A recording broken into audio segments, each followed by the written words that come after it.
contact disorder, because parents need to know when their kids they are going through that, is when even in the house there is the normal, we call it sibling rivalry. They will be fighting over this and that. Tomorrow they are just laughing. But when you have a kid, for them it's everything about them. They are always fighting. They'll fight in the house, they'll fight in school, the neighbor, like your kid becomes the bully of the bullies, like he's known, and he'll even dare even the teachers and even the grown-ups when the things that they are doing, just get to observe. That's why we said you need to be their first support system, to observe that my kid has some tendencies that are not okay, that are not socially acceptable. You know, they're busy just doing something. These are kids, they start with very minute things, like after food is cooked, they just go and pour entire salt.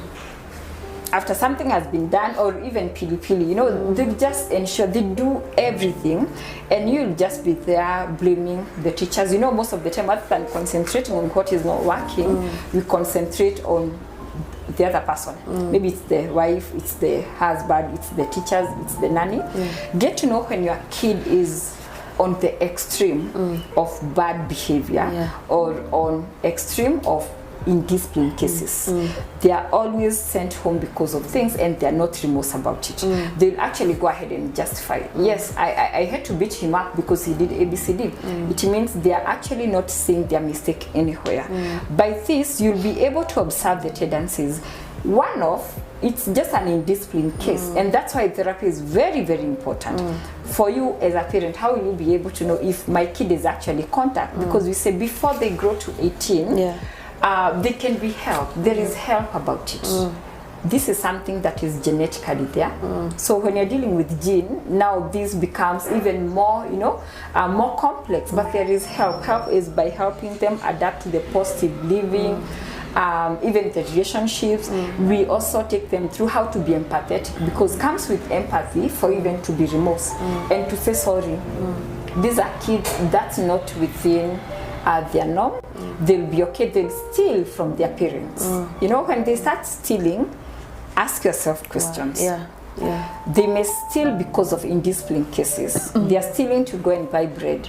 But when you turn to, when we look at contact, they will steal even to just keep the money. They just want to steal from you. They just want to steal from you. They'll do anything. They're the kids who will pour either very cold water or very hot water on their siblings. They thrive in others' suffering. But it's also good to know why we are talking of it being even genetically transferred and all, because in their brain composition, there is some neurons that either they are miss or they are not in the proper way. So they lack that sense of being human in them, so they're not empathetic, and hence they need more. That's why I have talked about brain, which means for them to, for this behavior to be corrected, even for some, they actually need to go through the psychiatric care, to be medication to be administered for them now to learn the right behavior. So if you just keep quiet and you say, you know, he behaves like this, even without a complaint, you might actually bring up the next criminal that you're going to experience. Amazing.